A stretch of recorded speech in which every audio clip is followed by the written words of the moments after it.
In this session, we are going to learn about a topic which is epoplastic and symplastic transport. तो मैं बात कर रही हूँ कि जो मेरा प्लांट है वो पानी को कैसे एब्जॉर्ब करता है। क्या एपोप्लास्टिक मोड से एब्जॉर्ब करता है, क्या सिम्प्लास्टिक मोड से एब्जॉर्ब करता है, या दोनों यूज होते हैं? बेटा, एपो का मतलब होता है अवे, प्लास्ट का मतलब है प्रोटोप्लाज्म। इसका मतलब अगर मैं एपोप्लास्टिक ट्रांसपोर्ट की बात करूं तो वाटर का मूवमेंट डेड पार्ट से हो रहा है, ना कि लिविंग पार्ट से, ना कि प्रोटोप्लाज्म से। सिम्प्लास्टिक पाथवे वो पाथवे है जिससे पानी प्रोटोप्लाज्म के थ्रू होता हुआ जाता है। सबसे बाहर वाली लेयर को हम क्या बोलते हैं? एपिडर्मिस बोलते हैं। ठीक है, एपिडर्मिस के बाद नेक्स्ट लेयर आती है मेरी कॉर्टेक्स की, उसके बाद आती है नेक्स्ट लेयर एंडोडर्मिस की, एंडोडर्मिस के बाद नेक्स्ट लेयर आती है पेरिसाइकिल की, और इसके बाद होता है मेरा जाइलम जो कि वाटर का ट्रांसपोर्ट कराएगा बाकी पूरे प्लांट के अंदर। Hi everyone, I Dipali welcome all of you to Infinity Learn by Sri Chaitanya. In this session, we are going to learn about a topic which is epoplastic and symplastic transport.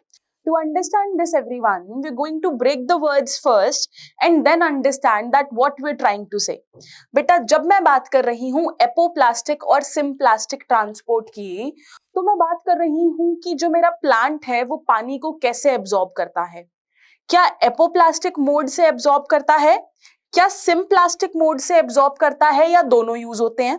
ठीक है, अगला सवाल कि अगर दोनों use होते हैं तो कौन सा ज्यादा होता है? ठीक है, तो चलिए हम इस सेशन की शुरुआत करते हैं जानने से कि एपोप्लास्टिक और सिम्प्लास्टिक पाथवे होते क्या हैं। बेटा, एपो का मतलब होता है अवे, प्लास्ट का मतलब है प्रोटोप्लाज्म। क्या बोला मैंने? एपो का मतलब है अवे, प्लास्ट का मतलब प्रोटोप्लाज्म, मतलब प्रोटोप्लाज्म से अवे। बेटा, जो मेरा साइटोप्लाज्म होता है या प्रोटोप्लाज्म होता है वो किसी भी सेल का लिविंग पार्ट होता है। साइटोप्लाज्म, प्रोटोप्लाज्म किसी भी सेल का क्या होता है? Living part.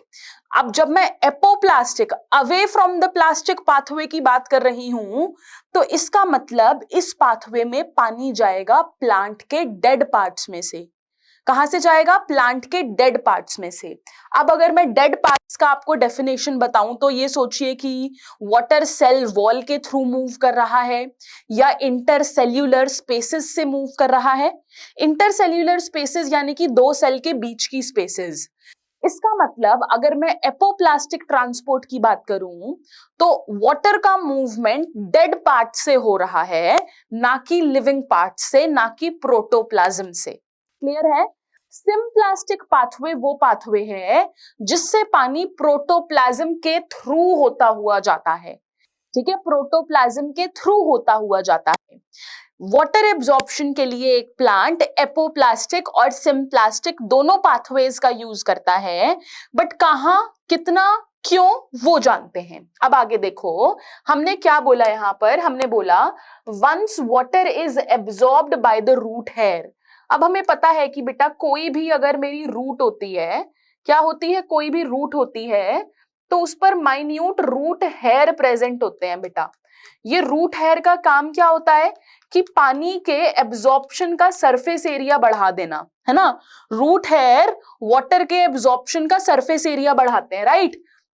तो वाटर को किसने एब्जॉर्ब किया? रूट हेयर ने एब्जॉर्ब किया।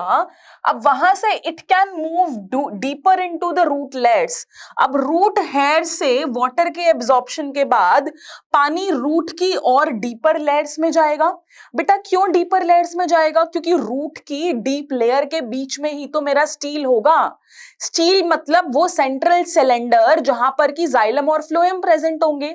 अब जो पानी बाहर से एब्जॉर्ब किया है रूट हेयर ने, उसको रूट के अंदर जाइलम तक पहुंचाना तो जरूरी है, क्योंकि ये जाइलम ही तो पानी को पूरे प्लांट तक लेकर जाएगा। इसलिए हमने बोला कि एक बार वाटर को एब्जॉर्ब कर लिया रूट हेयर ने, उसके बाद वो रूट की अंदर वाली लेयर्स तक जाएगा, लेकिन दो डिस्टिंक्ट, दो अलग अलग पाथवेज का यूज करते हुए। पहला पाथवे है एपोप्लास्टिक पाथवे बेटा, दूसरा पाथवे है सिम्प्लास्टिक पाथवे। मैंने ऑलरेडी आपको इन दोनों पाथवेज के बारे में कुछ डिटेल्स दे दी हैं, बट देखो बेटा एक और बार इसको इस डायग्राम के थ्रू हम लोग समझते हैं। अब अगर बेटा आप ये देखोगे, अगर आप ये देखोगे तो ये जो मेरा डार्क ब्राउनिश शेड है ये दिखा रहा है मेरा एपोप्लास्ट पाथवे, ये जो लाइट ब्राउनिश है ये दिखा रहा है सिम्प्लास्टिक पाथवे। ठीक है, ये एनसीईआरटी का ही डायग्राम है, बिल्कुल ध्यान से जो जो मैं कह रही हूं वो समझो। बेटा ये सपोज करो कि ये मेरी रूट की लेयर्स हैं, सबसे बाहर वाली लेयर को हम क्या बोलते हैं, एपिडर्मिस बोलते हैं। ठीक है, एपिडर्मिस के बाद नेक्स्ट लेयर आती है मेरी कॉर्टेक्स की, उसके बाद आती है नेक्स्ट लेयर एंडोडर्मिस की, एंडोडर्मिस के बाद नेक्स्ट लेयर आती है पेरिसाइकिल की, और इसके बाद होता है मेरा जाइलम जो कि वाटर का ट्रांसपोर्ट कराएगा बाकी पूरे प्लांट के अंदर। ठीक है, तो ये था एपिडर्मिस। ठीक है, एपिडर्मिस, कॉर्टेक्स, एंडोडर्मिस, पेरिसाइकिल, ये मेरी बेटा रूट की लेयर्स हैं। अब एक और चीज देखो बेटा, जो एंडोडर्मिस है उसके ऊपर जो वॉल है, एंडोडर्मिस की जो वॉल है, वॉल के रेडियल और टेंजेंशियल साइड पर, रेडियल और जो टेंजेंशियल वॉल है एंडोडर्मिस की बेटा, उस वॉल पर प्रेजेंट है कैस्पेरियन स्ट्रिप। बेटा कैस्पेरियन स्ट्रिप एक केमिकल की बनी है जिसे हम बोलते हैं स्यूबरिन। स्यूबरिन की खास बात यह है that it is water impermeable. बेटा ये वाटर को अपने थ्रू नहीं जाने देती। मैंने क्या बोला, एंडोडर्मिस लेयर के रेडियल और टेंजेंशियल वॉल्स पर, याद रखना वॉल्स पर स्यूबरिन की एक लेयर प्रेजेंट है जिसे हम कैस्पेरियन स्ट्रिप के नाम से जानते हैं, जो कि वाटर इम्परमिएबल है। अब बेटा अगर आप एपोप्लास्ट देखो, मैंने आपको ऑलरेडी बताया कि एपोप्लास्ट में पानी प्लांट के डेड पार्ट्स में से जाता है। तो देखो ये वाटर ने एंटर किया, वाटर ने एंटर किया बेटा, ये वॉल्स देख रहे हो एपोप्लास्ट चल रहा है बेटा, ये मेरा वॉल्स से होता हुआ जा रहा है। ये जो मैंने अब तक आपको ग्रीन बनाकर दिखाया है, ये जो मैंने अब तक आपके लिए ग्रीन बना के दिखाया, ये क्या था बेटा, मेरा एपोप्लास्ट। क्या था ये ग्रीन जो मैंने अब तक बनाया बेटा, देखो फिर से इसको रेड से ओवरलैप कर रही हूं बेटा, ये था मेरा एपोप्लास्ट, क्योंकि इसमें पानी सिर्फ वॉल से जा रहा है। बट ये कहां तक जा सकता है बेटा, सिर्फ एंडोडर्मिस तक। क्यों, क्योंकि एंडोडर्मिस पर, एंडोडर्मिस की वॉल पर ये कैस्पेरियन स्ट्रिप प्रेजेंट है जो कि वाटर इम्परमिएबल है। वाटर इम्परमिएबल मतलब पानी को नहीं जाने देगी। इसका मतलब एपोप्लास्ट यानी कि पानी का वॉल्स के थ्रू जाना यहां तक तो चल जाएगा, बट इस कैस्पेरियन स्ट्रिप जो कि वॉल पर प्रेजेंट है, इसकी वजह से इसके आगे क्या चलेगा बेटा, सिर्फ सिम्प्लास्ट। अब सिम्प्लास्ट का मतलब समझ लो एक बार मेरे से बेटा, सिम्प्लास्ट का मतलब है कि पानी पूरे साइटोप्लाज्म में से होता हुआ जा रहा है, कि पानी पूरे साइटोप्लाज्म में से होता हुआ जा रहा है। बेटा जो एपोप्लास्ट होता है वो प्लांट के डेड पार्ट्स में से होता है, तो कोई भी फ्रिक्शन नहीं है वाटर मूवमेंट में, इसीलिए काफी ज्यादा क्वांटिटी में वाटर का ट्रांसपोर्ट होता है मेरे एपोप्लास्टिक पाथवे से।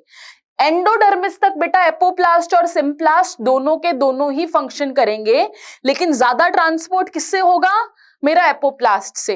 लेकिन अब एंडोडर्मिस आ गया, कैस्पेरियन स्ट्रिप आ गई, पानी को नहीं जाने देंगे, कहां के थ्रू, वॉल्स के थ्रू, इसीलिए इसके आगे क्या चलेगा बेटा, सिम्प्लास्ट चलेगा। इसके आगे क्या चलेगा बेटा, सिम्प्लास्ट चलेगा। चलिए अभी इसी को ही जानते हैं, सिस्टम। ये देखिए जरा, system of adjacent cell wall that is continuous throughout the plant except at the casparian strip of the endodermis in the root. वो कह रहे हैं कि सेल वॉल्स का एक कॉन्टिन्यूअस सिस्टम जो कि चल रहा है वो डिसकॉन्टिन्यू कहां पर होता है, कैस्पेरियन स्ट्रिप पर जो एंडोडर्मिस पर प्रेजेंट है। ठीक है, जब मैं एपोप्लास्ट की बात करती हूं, It does not involve crossing the cell membrane. Cell membrane को क्रॉस करके साइटोप्लाज्म में एंटर करना ही नहीं है।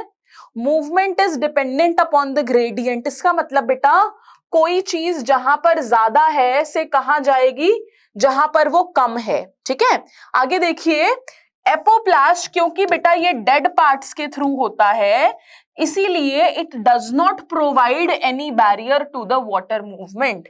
क्योंकि एपोप्लास्ट डेड पार्ट्स के थ्रू होता है, इसीलिए ये कोई बैरियर प्रोवाइड नहीं करता मूवमेंट के अंदर। वहीं जब आप सिम्प्लास्ट देखेंगे, neighbouring cells are interconnected through cytoplasmic strands that extends through plasmodesmata. बेटा प्लाज्मोडेस्मेटा दो प्लांट सेल्स के बीच का साइटोप्लाज्मिक कनेक्शन होता है। सिम्प्लास्ट मतलब कनेक्टेड साइटोप्लाज्म्स का एक नेटवर्क। यहां पर मेरा मूवमेंट कैसा है बेटा? स्लोअर है और पोटेंशियल ग्रेडियंट पर डिपेंडेंट है and it can be aided by cytoplasmic streaming. बेटा अब अगर मेरा एक सेल है, इस फूड पार्टिकल को इधर से इधर जाना है, तो साइटोप्लाज्म की मूवमेंट इस पार्टिकल के going to the other place में ऑब्वियसली हेल्प कर सकती है। तो symplast can be helped, can be aided, can be assisted by cytoplasmic streaming. बेटा जब मैं बोल रही हूं कि वाटर का फ्लो एक रूट के अंदर कैसे होता है, तो वो मोस्टली एपोप्लास्ट से होता है, क्योंकि एपोप्लास्ट कोई बैरियर प्रोवाइड नहीं करता है। ठीक है, जो मेरे कॉर्टिकल सेल्स होते हैं बेटा वो बहुत लूजली पैक्ड होते हैं, उनके बीच में बहुत इंटरसेल्यूलर स्पेस है। Cortical cells are loosely packed और वो कोई रेजिस्टेंस ऑफर नहीं करते।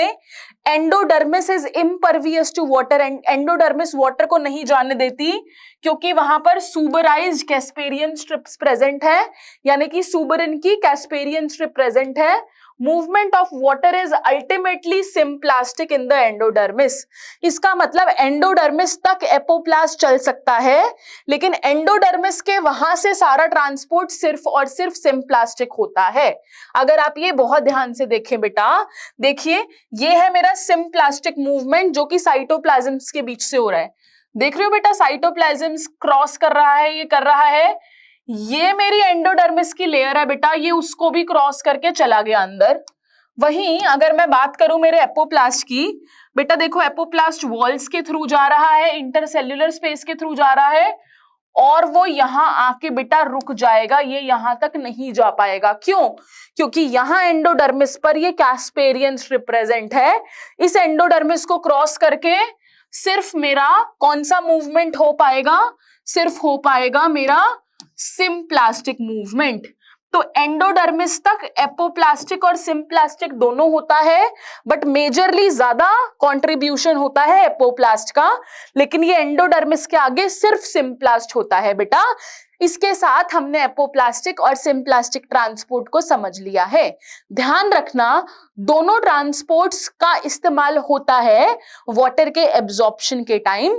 ज्यादातर वाटर का ट्रांसपोर्ट एपोप्लास्ट से होता है एंडोडर्मिस तक, दोनों ऑपरेट करते हैं, बट मैक्सिमम वाटर का ट्रांसपोर्ट होता है एपोप्लास्ट से। लेकिन एंडोडर्मिस के बाद the only resort is the symplastic transport.